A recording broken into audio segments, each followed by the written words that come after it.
EEK! Stories to make you shriek.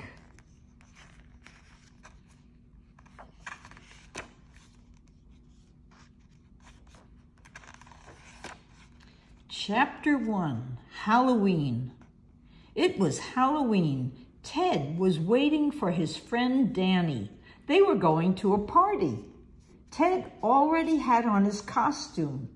He wore white pants, a white shirt, a black belt, and a black headband. He was a karate guy.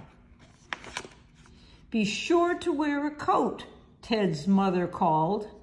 Ted made a face. "Come on, Ma. Karate guys do not wear coats." Ted's mother did not care. "It is cold out. You wear a coat, or you cannot go to the party." Ted made another face, but he put on his coat. Then he went to wait for Danny. It was dark now. The trees made spooky shadows on the street. Ted hoped Danny would come soon.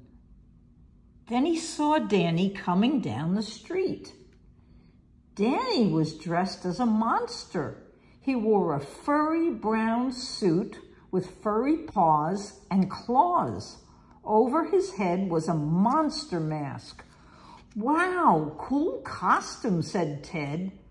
"Gronk," was all Danny said. Then off they went to the party. The party was fun. Everyone bobbed for apples and ate pizza for dinner. There was a costume contest. Danny won. "Gronk," said Danny when he got the prize. It was a big bag of candy. On the way home, Danny ate all his candy. He let out a big burp. "Gross," said Ted. "Gronk," said Danny.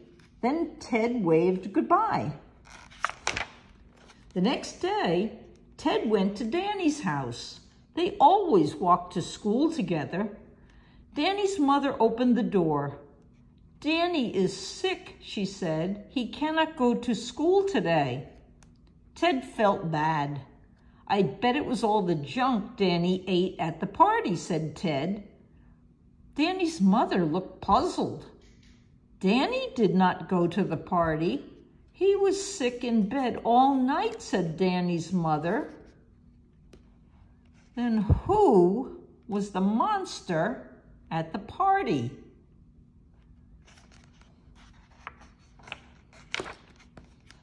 Chapter 2, Living Doll.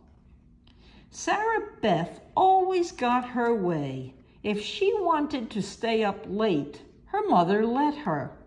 If she wanted to eat nothing but ice cream, her mother let her.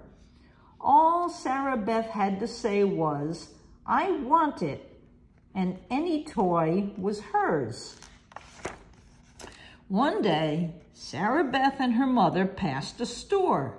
In the window was a mama doll and a baby doll. The baby doll had yellow hair and a pretty smile. "I want her," said Sarah Beth. She pulled her mother into the store. "How much is the baby doll?" Sarah Beth asked. "The mama doll and the baby doll are a set. They cost $50, said the lady. Sarah Beth stamped her foot. "I don't want the mama. I only want the baby." Sarah Beth's mother paid the lady. "Here is all the money, but we will just take the baby doll." Sarah Beth took her new doll home. She took it out of the box. Did her doll look different somehow?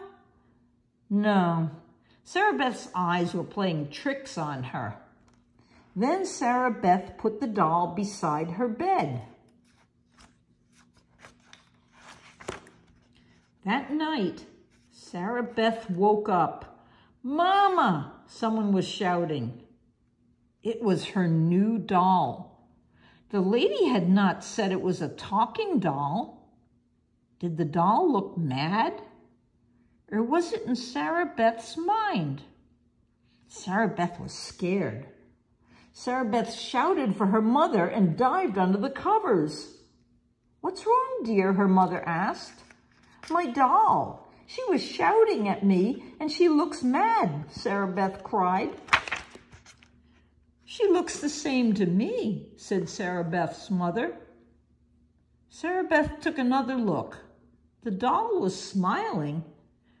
Sarah Beth shook it, but the doll did not say "Mama." It did not say anything at all. "You must have been having bad dreams," said her mother. "Go back to sleep. Your doll is fine." So Sarah Beth went back to sleep, but soon she woke up again. Something was poking her. It was the doll. It was in Sarah Beth's bed. How did it get there? "Mama, I want my mama," the doll shouted. "Take me back." Sarah Beth nodded. She was too scared to say a word. The very next day, Sarah Beth took the doll back to the store. The lady put the doll in the window. It was next to the mama doll again. Sarah Beth looked back just once. Yes, the doll was smiling again. Chapter 3, Shaggy Dog. The Greens were moving into their new house. The house was big, but the Greens were a big family. Dad parked the van. Right away, Mother made all the kids take stuff inside.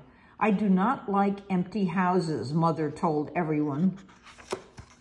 But the house was not empty. As soon as the Greens opened the door, a dog ran up to them, a big, black, shaggy dog. "Woof!" the dog barked. Then he held out his paw. The Greens all laughed. "Oh, boy," shouted the kids. "A dog came with the house. Can we keep him?" Dad shook his head. "No, this dog belongs to someone. Don't you, big guy?"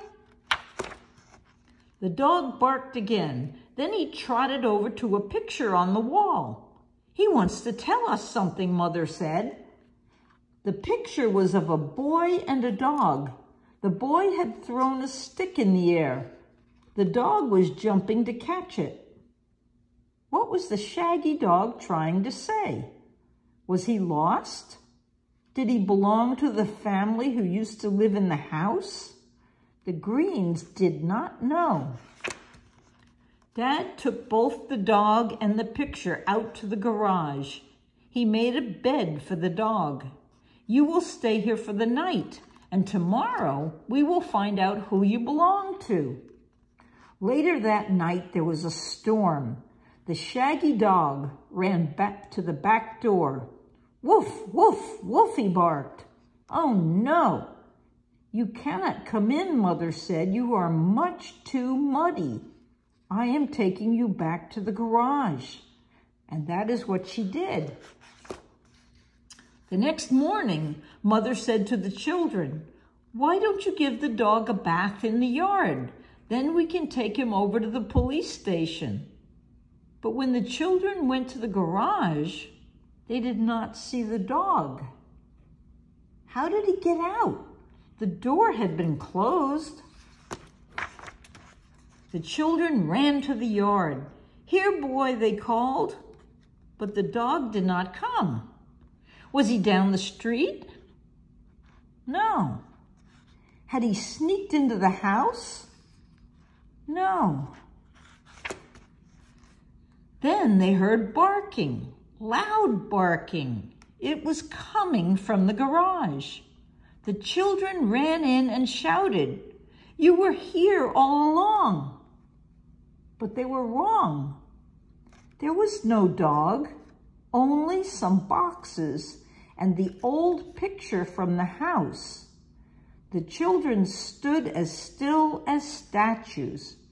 They could not believe their eyes.